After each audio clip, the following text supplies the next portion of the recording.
ముందుగా రామకృష్ణ గారు నమస్కారం అండి. నమస్తే అండి. రామకృష్ణ గారు, ఏం జరుగుతుంది? సాయి కృష్ణ కేసు తీగలాగారు, డొంక కదులుతుంది, సరే స్పీడప్ చేస్తున్నారు, కానీ అసలు విషయం తెలియట్లేదే. బాడీ ఎక్కడుంది, ఏం చేశారు, ఎవరు చేశారు? సార్ ఇప్పుడు నమస్తే అందరికి, మీకు అలాగే చర్చలో పాల్గొన్నటువంటి పెద్దలు మిత్రులు జోపుడి గారికి, అలాగే చంద్ర సంవత్సరం గారికి, మా పెద్దలు ఆంజనేయ రెడ్డి గారికి, మీకు ప్రేక్షకులందరికీ నమస్కారం. సార్ మాట్లాడండి. అదే మాట్లాడటానికి ఎటు నుంచి మొదలెడదామని ఆలోచిస్తున్నాను. మీరు ఎటు నుంచి అన్న మొదలు పెట్టండి, అధికారంలో ఉన్నారు కదా. అంటే మానవ హక్కుల గురించి మాట్లాడాలా, సమాజంలో బాధ్యతల గురించి మాట్లాడాలా, అధికారుల యొక్క ఆత్మస్థైర్యం గురించి మాట్లాడాలా, ఏ విషయం గురించి మొదటి నుంచి మొదలుపెట్టి చివరితో ముగించాలి అనేది ఆలోచిస్తా ఉన్నాను. ఎందుకంటే భారత రాజ్యాంగాన్ని రచించారు డాక్టర్ బిఆర్ సాహెబ్ అంబేద్కర్ గారు, బాబాసాహెబ్ అంబేద్కర్ గారు. రచించినటువంటి రాజ్యాంగాన్ని రాజ్యాంగంగా అమలుపరచాల్సినటువంటి బాధ్యత, ఇంకేం చేయాల్సిన పని లేదు. అసలు నేను ఎన్నో సార్లు చెప్తా ఉన్నాను, ఏదేదో చేయాలి. మీరు ఒక్కసారి ఇక్కడ కూర్చున్న వాళ్ళు ఎంతమంది రాజ్యాంగాన్ని మొదటి నుంచి చివరి దాకా చదివారు అంటే నేను వేరే ఉద్దేశం అనట్లేదు.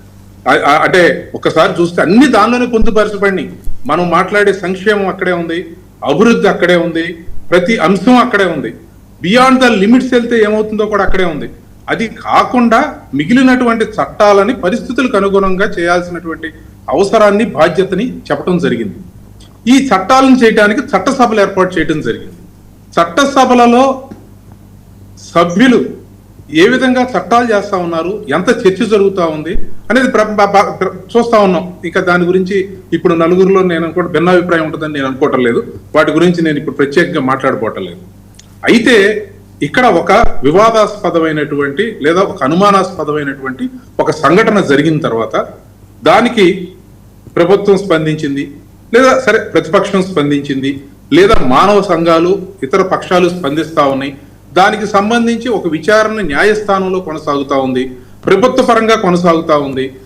దీనికి సంబంధించి జరిగేటువంటి దాని మీద రకరకాలైనటువంటి ఊహాగానాలని వ్యాపింప చేయటం వల్ల అది అసలు ఏం జరిగింది, ఇందుకు జరిగిందా లేదు, అంటే ఇది ఎవరికి వాళ్ళు మాట్లాడేటువంటి ఈ మాటల వల్ల అంటే అక్కడ జరిగేటువంటి ఇన్వెస్టిగేషన్ ఇంకోటో ఏమీ కూడా ఎఫెక్ట్ అవుతుందని నేను అనుకోను. ఎందుకంటే ఇటువంటి ఒక ప్రత్యేకమైనటువంటి కేసుల్లో ఎటువంటి ఇన్వెస్టిగేషన్ ఆఫీసర్ అయినా సరే ఉన్నది ఉన్నట్టుగా పర్ఫెక్ట్ గానే చేయాల్సి వస్తుంది. సరే అది ఏం జరిగిందో కూడా నాకు తెలియదు, మీకు తెలియదు. ఇప్పుడు మీరు ఇందాక అన్నట్టుగా ఎవరి కాలం ఊహాగానాల్లోనే ఉన్నాం. సరే ఏమైనా ఆ ఊహల్లో ఇలా జరిగి ఉంటుంది, ఎందుకంటే ఇంతకాలం పాటు ఆయన కనపడతం లేదంటే ఏదో జరిగి ఉంటుంది అనేటువంటి దానికి ఒక నిర్ధారణకు రావడానికి, ఒక ప్రాథమికంగా ఒక అంచనాకు రావడానికి మాత్రం అవకాశం ఉంది తప్పించి ఇప్పటిదాకా ఏం లేదు. ఇప్పుడు మీరే చెప్తా ఉన్నారు ఒక గౌరవ ఎమ్మెల్సీ గారి గురించి, ఆయన ఎక్కడికి వెళ్ళిపోయాడో లేదా పోలీసు, అంటే నేను ఇక్కడ మాట్లాడేది అదే సార్.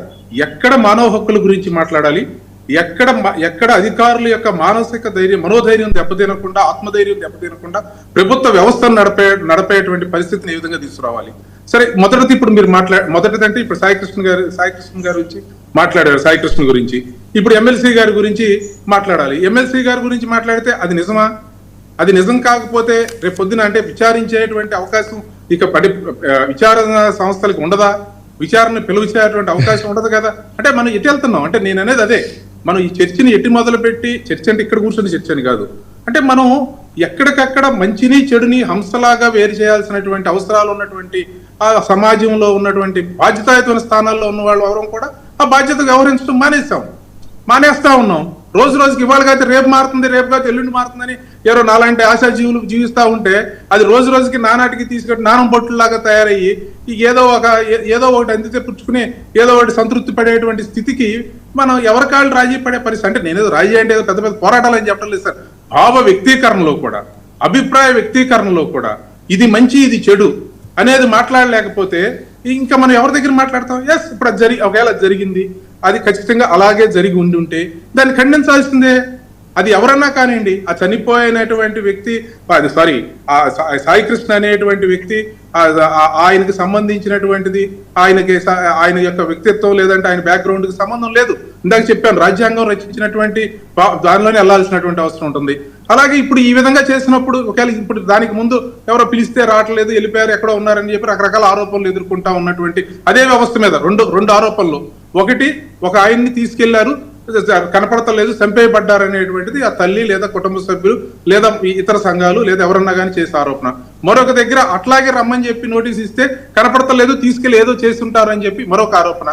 దీనిలో నిజాలని దానికి ఎలా నిర్ధారించాలో దీన్ని కూడా ఇట్లాంటి వాటికి కూడా నిర్ధారించాలి. ఎవరైనా సార్, నేను ఇక్కడ రాజకీయాలు తీసుకురావట్లేదు. లేకపోతే మరో ధైర్యం ఎలా వస్తుంది, మానసిక ధైర్యం ఎలా వస్తుంది? వ్యవస్థలు పనిచేయాలి కదా. అంటే నేను ఎందుకు చెప్తున్నానంటే సార్, దానివల్ల ఏమవుతుందంటే ఏది మంచి ఏది చెడు, ఏది మనం రైట్ అనాలి ఏది రాంగ్ అనాలి అనేటువంటి మన యొక్క అభిప్రాయాన్ని పూర్తిగా వ్యతిరేకించలేని పరిస్థితుల్లో వస్తా ఉన్నాయి. ఏదైనా ఇది గుడ్డిగా ఇదంతా తప్పు, ఇదంతా రైట్, ఒకళ్ళు ఇది తప్పు అంటే ఒకళ్ళు ఇది right. So this is the situation what I understand in this issue particular గా జరుగుతా ఉంది, జరిగింది. ఆ జరుగుతున్నటువంటి ఇన్వెస్టిగేషన్ జరుగుతా ఉంది. ఆ జరిగినటువంటి సంఘటన ఖచ్చితంగా ఇవాళ కాకపోతే రేపు కాకపోతే ఎల్లుండి బయటకు వస్తుంది. నేను ఎప్పుడు చెప్తాను ఒక మాట, ఒక రూపాయిని మన నా జేబులో నుంచి 100 రూపాయలు వెళ్ళింది. ఇన్వెస్టిగేషన్ ఏజెన్సీ తెలుసుకోవాలనుకుంటే ఈ 100 రూపాయలు ఎటు వెళ్ళిందో 100 రోజుల తర్వాత అయినా 1000 రోజుల తర్వాత అయినా తెలుసుకోగలుగుతుంది. ఎందుకు? ఆ 100 రూపాయలు ఎక్కడో సాటు బతికే ఉంటది. ఆ 100 రూపాయలు ఎక్కడో సాటు ఉంటుంది. అది ఖచ్చితంగా ఇక్కడ నుంచి చంద్రశేఖర్ దగ్గర నుంచి చూపుడి గారి దగ్గర ఆయన వరం గారి దగ్గరికి అది రొటేట్ అయితే తెలుస్తా ఉంటుంది. ఇన్వెస్టిగేషన్ లో అది కామన్. అది అసలు అది ఎవరు ఒక అడ్వకేట్ గా నేను చెప్పగలిగేది ఏంటంటే దాన్ని ఎవరు దాయలేరు. అదైతే అది ఖచ్చితంగా అసలు ఆధారాలు లేకుండా అయ్యేటువంటి పరిస్థితి వ్యవస్థలో అది సామాన్యంగా అది అంత తేలికైతే మాత్రం అనుకుంటున్నాను. చర్చిద్దామండి. సాంబశివరావు గారు.